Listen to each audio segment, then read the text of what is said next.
Amélie et René étaient assis à la table à manger. La douce lumière des bougies illuminait la pièce, donnant un air romantique à cette nuit qui semblait comme tant d'autres. Il y avait pourtant dans l'air une tension qu'Amélie, avec sa sensibilité exacerbée, ne parvenait pas à identifier. Elle était excitée, parlant d'un éventuel traitement qui pourrait lui redonner la vue. Ses yeux, même s'ils ne voyaient pas, brillaient d'espoir. « René, j'ai parlé au docteur Leblanc aujourd'hui. Il a mentionné une nouvelle opération chirurgicale qui pourrait restaurer ma vision. » dit Amélie avec enthousiasme. « Ce sera cher, mais je pense que ça vaut la peine d'essayer. Imaginez, pouvoir à nouveau voir les couleurs, les visages des gens, votre visage. » René se força à sourire et répondit, d'une voix qui trahissait une inquiétude déguisée. « C'est merveilleux, Amélie. Tu mérites tout ce qu'il y a de mieux. » À ce moment, le téléphone de René sonna. Il regarda l'écran, hésita un instant, mais décida de répondre. Il se leva de table et se dirigea vers le salon, laissant Amélie seule. Elle continua à parler, comme s'il était toujours présent. « J'ai économisé une somme d'argent importante, René. Avec cela, nous pouvons payer l'opération et avoir encore de l'argent pour toute urgence. » René, à son retour, était différent. L'expression de son visage avait changé, devenant froide et distante. Amélie, sans s'apercevoir du changement, continuait à parler de ses projets avec enthousiasme. René, désormais avec des intentions cachées, commença à montrer de fausses inquiétudes. « Amélie, chérie, tu as tellement essayé. Je pense que je devrais me reposer davantage. » suggéra-t-il d'une voix douce mais calculatrice. « Peut-être que tu as raison, René. » Amélie a répondu avec un sourire. « Je suis tellement fatiguée ces derniers temps. » René s'approcha, l'embrassa sur le front et l'aida à se lever de table. Il la conduisit à la chambre, où il la plaça soigneusement sur le lit. Amélie s'endormit rapidement, tandis que René restait à ses côtés, l'observant d'un regard distant et calculateur. Cette même nuit, alors qu'Amélie dormait profondément, René agit. Il se rendit au bureau, ouvrit le tiroir où étaient conservés les documents importants et trouva le carnet avec les mots de passe bancaire.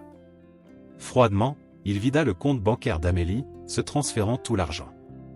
Il a passé le reste de la nuit à préparer ses affaires et à écrire une lettre d'adieu. Le matin, avant le lever du soleil, René quitta la maison qu'il considérait autrefois comme son chez-soi. La lettre d'adieu était sur la table de chevet d'Amélie, attendant d'être trouvée. Il sortit par la porte d'entrée, sans se retourner, déterminé à commencer une nouvelle vie très loin. Amélie se réveilla quelques heures plus tard, sentant l'absence de René à ses côtés. Il a essayé de l'appeler, mais n'a obtenu aucune réponse. Un sentiment d'angoisse commença à l'envahir. En tâtonnant, il trouva la lettre de René et, les mains tremblantes, commença à la lire. « Amélie, il n'y a pas de mots pour expliquer ce que je m'apprête à faire. Je me suis senti étouffé et piégé dans une vie que je n'avais pas choisie. J'ai décidé de suivre mon propre chemin. J'ai pris l'argent parce que je crois que je mérite une chance de recommencer. J'espère qu'un jour tu pourras me pardonner. René. » Les larmes coulaient sur le visage d'Amélie tandis qu'elle lisait et relisait ces mots.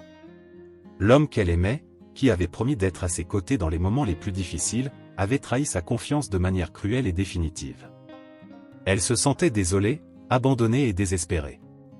Elle savait qu'elle aurait besoin de beaucoup de force pour surmonter ce coup, mais à cet instant, elle ne pouvait ressentir que la douleur de la trahison. Amélie s'est réveillée avec une étrange sensation de vide autour d'elle.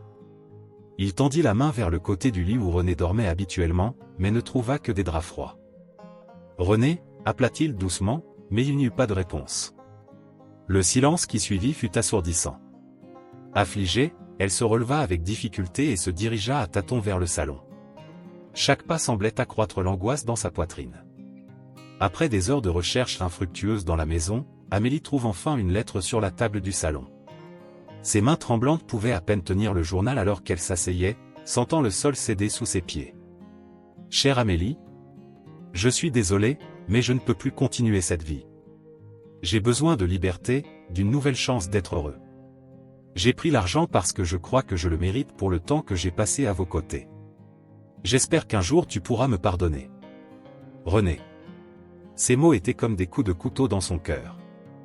La trahison de René a été une douleur accablante, et la révélation selon laquelle il lui avait pris tout l'argent qu'elle avait économisé au fil des années pour son traitement était tout simplement dévastatrice. Amélie se sentit sombrer dans un océan de désespoir. Les heures passèrent et Amélie resta immobile, perdue dans sa tristesse, jusqu'à ce qu'elle soit réveillée par le bruit de la sonnette. C'était Claire, son amie d'enfance. En ouvrant la porte, Claire rencontra la silhouette hagarde d'Amélie et, sans dire un mot, courut la serrer dans ses bras. « Amélie, que s'est-il passé? Est-ce que ça va ?» demanda Claire, la voix pleine d'inquiétude. « René, il m'a quitté, Claire.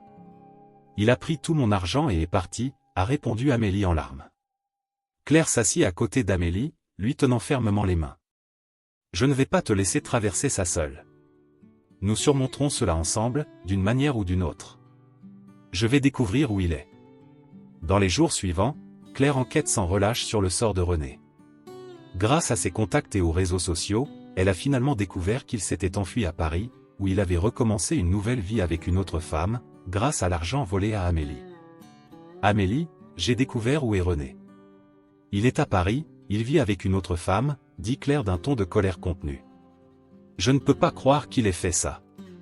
Comment as-tu pu être aussi cruel ?» murmura Amélie, ressentant un mélange de douleur et de colère. « Nous ne pouvons pas changer ce qu'il a fait, mais nous pouvons changer son avenir. Remettons-nous sur pied. »« Tu as encore beaucoup à offrir, Amélie, » dit Claire avec détermination. Avec le soutien inconditionnel de Claire, Amélie commence à faire face à sa nouvelle réalité. Chaque jour était un défi, mais aussi une opportunité de retrouver sa force intérieure. Claire lui propose une idée d'entreprise qui pourrait aider Amélie à se remettre sur pied. Ensemble, ils pourraient utiliser leurs anciennes compétences pour créer quelque chose de nouveau et de rentable. « Amélie, tu as toujours été douée pour le travail manuel. Et j'ai quelques connaissances en affaires. Et si on ouvrait une petite boutique d'objets artisanaux? Nous pouvons le faire ensemble, » a proposé Claire, avec une lueur d'espoir dans les yeux. « Pensez-vous que nous pourrions le faire, Claire ?» a demandé Amélie, hésitante, mais avec une lueur d'espoir. « Oui, je suis sûre. La communauté ici au village a toujours été très unie. Ils nous soutiendront, » a répondu Claire avec assurance. Ainsi, avec l'aide de Claire, Amélie a commencé à planifier sa nouvelle entreprise. Ensemble, ils recherchèrent des fournisseurs, choisirent des produits et commencèrent à produire les premiers articles. À chaque pas, Amélie sentait sa confiance grandir, alimentée par l'amitié et le soutien indéfectible de Claire. La douleur de la trahison était toujours présente, mais, petit à petit, Amélie a commencé à réaliser qu'il y avait de la lumière au bout du tunnel. Elle était déterminée à transformer sa douleur en force et à se tracer une nouvelle voie. Et, avec Claire à ses côtés, elle savait qu'elle pouvait relever tous les défis que le destin lui lançait. La matinée était lumineuse dans le petit village français lorsqu'Amélie et Claire ont ouvert les portes de leur nouvelle boutique artisanale. La façade, peinte dans une douce nuance de bleu, contrastait magnifiquement avec les vases de fleurs colorées qui ornaient l'entrée. Les habitants, curieux et enthousiasmés par la nouvelle, ont rapidement commencé à venir voir l'aventure des deux amis. À l'intérieur du magasin, Amélie, malgré son état, était radieuse. Elle a utilisé ses mains expertes pour créer de délicates pièces en céramique, tandis que Claire, avec son talent pour la broderie, a créé de magnifiques torchons et torchons. L'atmosphère était accueillante, avec un parfum d'herbes fraîches et une musique douce en fond, créant une atmosphère qui invitait les clients à s'attarder. « Bonjour, Amélie. »« Bonjour, Claire, » salua à Madame Duval, une des premières clientes. « Le magasin est magnifique. Vous avez vraiment un talent incroyable. »« Merci, Madame Duval, » répondit Claire en souriant. « Nous avons tout fait avec beaucoup de soin et de dévouement. » Amélie, sentant la chaleur autour d'elle, sourit et dit « Nous sommes très heureux de pouvoir partager notre travail avec vous tous. J'espère que vous trouverez quelque chose qui vous plaira. » Le magasin est rapidement devenu un lieu de rencontre dans le village. Les gens ne venaient pas seulement pour acheter, mais aussi pour discuter et s'inspirer des histoires de dépassement d'Amélie. Elle était devenue un symbole de force et de résilience pour tous. Pendant ce temps, à Paris, René commence à faire face aux conséquences de ses mauvais choix. Les investissements qu'il avait faits avec l'argent volé à Amélie avaient échoué et son nouveau partenaire, conscient de la situation, l'abandonna sans hésiter. Désespéré et sans ressources, René se retrouve seul et méprisé. Il a essayé de contacter de vieux amis et connaissances, mais personne n'était prêt à l'aider. Ses appels ont été ignorés et ses messages supprimés sans réponse. René commençait à prendre conscience de la profondeur de son erreur, mais il ne savait pas comment réparer les dégâts qu'il avait causés. De retour au village, Claire reçoit une lettre anonyme qui la laisse intriguée. La lettre informait de la situation précaire de René à Paris, mais Claire décida de ne pas en parler immédiatement à Amélie. Elle savait que son amie était dans un moment délicat de rétablissement et elle ne voulait pas perturber sa paix retrouvée. Ce soir-là, alors qu'elle fermait le magasin, Amélie et Claire parlaient d'avenir. « Amélie, as-tu pensé à élargir nos produits ? Peut-être pourrions-nous inclure des pièces en bois sculpté » a suggéré Claire. « C'est une excellente idée, Claire, » répondit Amélie. « Je suis sûre que nous pouvons trouver des artisans talentueux dans le village pour nous aider. Rendons notre magasin encore plus spécial. » Les jours passent et le magasin continue de prospérer. Amélie, désormais plus confiante et indépendante, était reconnaissante du soutien inconditionnel de Claire et de la solidarité de la communauté. Elle était devenue une figure d'inspiration, non seulement pour le village mais aussi pour elle-même. Pendant ce temps, René, de plus en plus désespéré, prend une décision radicale. Sans argent et sans option, il a décidé de retourner au village, dans l'espoir de pouvoir obtenir de l'aide. Mais dès son arrivée, il se rend compte que les choses ne seront pas si faciles. La communauté, consciente de sa trahison, l'évitait et le méprisait. Claire, toujours à l'écoute, apprend vite l'arrivée de René. Elle a décidé de garder l'information secrète pour l'instant, attendant le bon moment pour le dire à Amélie. Elle savait que son amie devrait être prête à affronter l'homme qui l'avait tant blessée. Un après-midi, alors qu'ils étaient en train d'organiser le magasin, Claire décide de briser le silence. « Amélie, je dois te dire quelque chose d'important », commença Claire avec hésitation. « J'ai reçu il y a quelques jours une lettre anonyme. René est à Paris et connaît des difficultés. » Amélie resta silencieuse un moment, traitant l'information. « Et pourquoi ne me l'as-tu pas dit plus tôt ?» demanda-t-il avec un mélange de tristesse et de curiosité dans la voix. « Je ne voulais pas t'inquiéter, Amélie. Tu vas si bien et je ne voulais pas que quelque chose te déprime, » expliqua Claire en tenant la main de son amie. Amélie soupira. « Merci de prendre soin de moi, Claire. Mais je pense que j'ai besoin de tout savoir, même si c'est difficile. » Claire hocha la tête. « Tu as raison, mon ami. Nous affronterons cela ensemble, comme nous l'avons toujours fait. » La nouvelle de René a apporté une vague d'émotion à Amélie, mais elle savait qu'avec Claire à ses côtés, elle pouvait tout affronter. Le magasin continuerait d'être un symbole de sa force et de sa détermination, et rien, pas même le fantôme du passé, ne pourrait lui enlever cela. Amélie était assise dans le fauteuil à bascule près de la fenêtre, sentant la douce chaleur du soleil matinal sur son visage. Elle entendit les pas légers de Claire approcher. Avec un sourire, Amélie leva la tête vers son amie. « Claire, tu es là ?» demanda Amélie, de sa voix calme. « Oui, je suis là, Amélie. »« J'ai une merveilleuse nouvelle pour toi », répondit Claire avec enthousiasme. Curieuse, Amélie pencha la tête. « Ce qui s'est passé ?» Claire était assise à côté d'elle, lui tenant les mains. « J'ai découvert à Lyon une clinique réputée qui propose un essai gratuit de traitement contre la cécité. Je pense que vous devriez vous inscrire. » Le cœur d'Amélie s'accéléra à la perspective de recouvrer la vue. « Tu penses vraiment que j'ai une chance ? » « Oui, Amélie. Je crois que tu mérites cette chance. » « On essaie ?» l'encouragea Claire en serrant doucement les mains de son amie. Après un bref silence, Amélie hocha la tête, les larmes aux yeux. « Essayons, Claire. Je te fais confiance. » Au cours des jours suivants, Claire a aidé Amélie à remplir les formulaires nécessaires et à les envoyer à la clinique. L'attente d'une réponse était angoissante, mais finalement une lettre arriva, l'informant qu'Amélie avait été acceptée dans le programme de traitement expérimental. Amélie a commencé le traitement avec de grandes attentes. Chaque séance était accompagnée d'un mélange d'espoir et de peur alors qu'elle luttait pour rester optimiste. Au cours d'une des séances, quelque chose d'inattendu s'est produit. Amélie remarqua une lueur de lumière pour la première fois depuis des années. Le cœur battant, elle tenait la main du thérapeute. « J'ai vu quelque chose. » « Une lueur » s'exclame Amélie, la voix tremblante d'émotion. Le thérapeute sourit, l'encourageant. « C'est un bon signe, Amélie. Continue comme ça. » Pendant ce temps, à Paris, René est confronté à une dure réalité. Sans ressources et abandonné par sa nouvelle compagne, il se retrouve sans option. Désespéré, il prend la décision de retourner au village, malgré le mépris auquel il savait qu'il serait confronté. À son retour, René trouve le village radicalement transformé.